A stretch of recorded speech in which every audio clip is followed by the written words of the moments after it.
गोविंद दास जी के साथ में ठाकुर जी इतनी लीला करते थे, इतनी लीला। इस कलिकाल में एक लीला सुना है।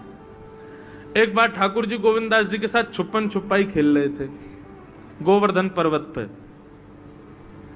अभी की बात है, 450 वर्ष पहले की, इसी कलयुग में।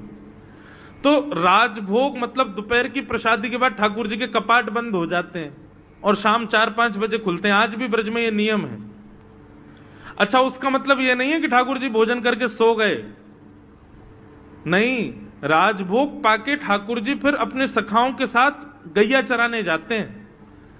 इसलिए हमारे ब्रज के सारे मंदिर बंद होते हैं कि अब ठाकुर जी गैया चरावे गए हैं, शाम को लौट के आवेंगे तब दर्शन होंगे। इसलिए सारे मंदिर 12:30-1 बजे तक बंद हो जाते हैं। तो राजभोग के बाद श्रीनाथ जी का मंदिर बंद हुआ।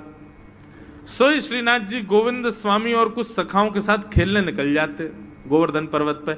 आज गोविंद स्वामी बोले, लाला छुपन छुपाई खेलेंगे। ठाकुर जी बोले ठीक है। और जैसे ही छुपन छुपाई खेलने लगे महाराज,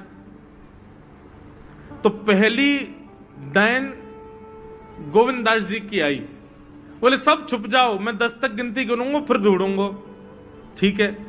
अब कोई महाराज वृक्षन के पीछे चलोगो, ठाकुर जी एक वृक्ष के ऊपर चढ़ गए, कोई गुफा में चलोगो, कोई कहीं चले गए। और गोविंद दास जी गिनती गिनना है, 1 2 3 4 5 6 7 8 9 10।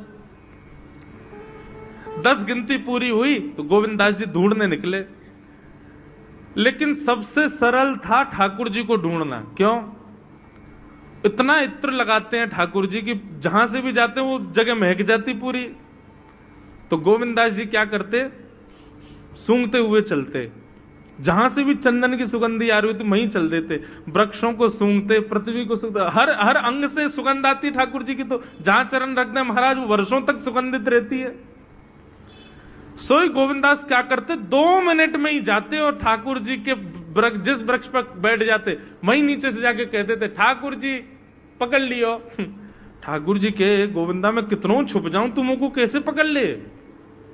वो ठाकुर जी अब तो पकड़ ली, अब आप जाओ, आप गिनती गिनो, हम छुपेंगे। ठाकुर जी बोले ठीक।